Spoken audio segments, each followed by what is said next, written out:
ప్రజలందరికీ విజ్ఞప్తి. ప్రెజెంట్ ప్రతి ఒక్కరికి కూడా ఏదో రూపంలో గాని సైబర్ నేరస్తులు వలలు వేస్తానే ఉన్నారు.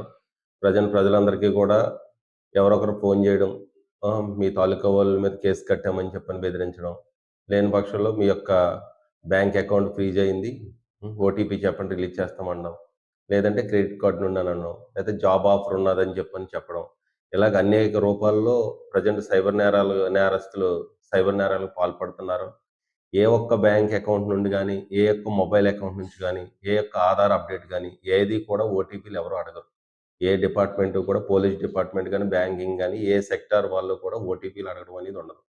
ప్రజలందరూ కూడా దీన్ని దృష్టిలో పెట్టుకొని కంపల్సరీ ఎవరైనా ఓటీపీ అడిగారంటే అది సైబర్ నేరస్తులని చెప్పి గుర్తించి కంపల్సరీ ఆ ఫోన్ కట్ చేయడమా, లేతే లిఫ్ట్ చేయకపోవడమా అన్నది దాన్ని దృష్టిలో పెట్టుకోండి. ఎందుకంటే సైబర్ నేరస్తుల ద్వారా చాలామంది చాలా యొక్క సొమ్ము పోగొట్టుకోవడం జరుగుతుంది.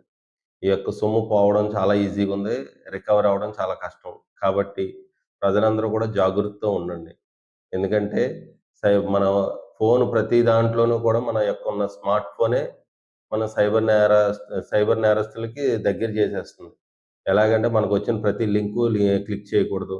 ఏదైనా బ్యాంకింగ్ ఏపీకే మెసేజ్ అని వస్తుంది. ఆ ఏపీకే మెసేజ్ క్లిక్ చేయకూడదు. స్టేట్ బ్యాంక్‌దే కదనని చెప్పని లేతే యూనియన్ బ్యాంక్ ఇలా ఏపీకే లింకులు చాలా వస్తాయి. వాటిని ఏది కూడా క్లిక్ చేయరాదు. అదే విధంగా ఈ యొక్క టోల్ ఫ్రీ నంబర్‌లని చెప్పి గూగుల్‌లో సెర్చ్ చేసినప్పుడు మన మీద సైబర్ నేరస్తులు ఫిషింగ్ ఏస్తారు. కంపల్సరీ ఏదో ఇమ్మీడియేట్‌గా కాల్ రావడం, మీ అకౌంట్ అప్‌డేట్ చేస్తున్నారు. ఏ ఏ విధమైన ట్రాన్సాక్షన్ చేయొద్దని అనడం. ఈ విధమైన నేరాలు చాలా జరుగుతున్నాయి. మనం చూస్తున్నాం. కాకపోతే అయినా కూడా ఏదన్నా బ్యాంక్ నుండి గాని, ఏదన్నా అకౌంట్ నుండి గాని, సైబర్ నేరస్తులు ఫోను చేస్తే ఇమ్మీడియేట్‌గా వాళ్ళ ట్రాప్‌లోకెళ్ళిపోవడం జరుగుతుంది. కాబట్టి ప్రజలందరూ కూడా ఓటీపీ విషయంలో గాని, ఎవరిదన్నా అకౌంట్ విషయంలో గాని, ఏటీఎం కార్డ్ నంబర్ విషయంలో గాని చాలా జాగ్రత్తగుండి మీ యొక్క సమాచారం ఎవరికీ చెప్పవద్దండి దయచేసి.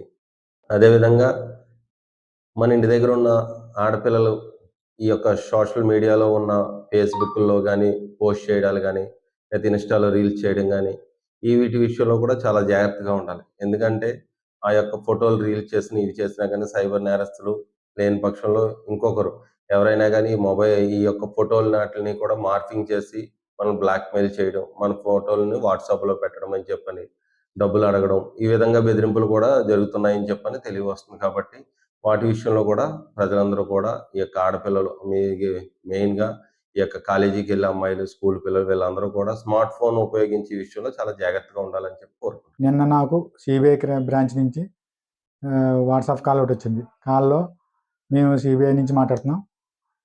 యూ ఆర్ చంద్రశేఖర్ అన్నారు. చంద్రశేఖర్, ఐ యామ్ చంద్రశేఖర్ అన్నాను. తర్వాత మీ పాప బాలప్రశాంత్ అన్నారు. ప్రశాంత్ అని చెప్పి. మీ పాప ఎక్కడ చదువుతుందని అడిగారు. అడిగితే నేను చెప్పలేదు. చెప్పకపోతే తర్వాత మీ అమ్మాయిని మా అండర్‌లో అరెస్ట్ చేసి ఉంచాం.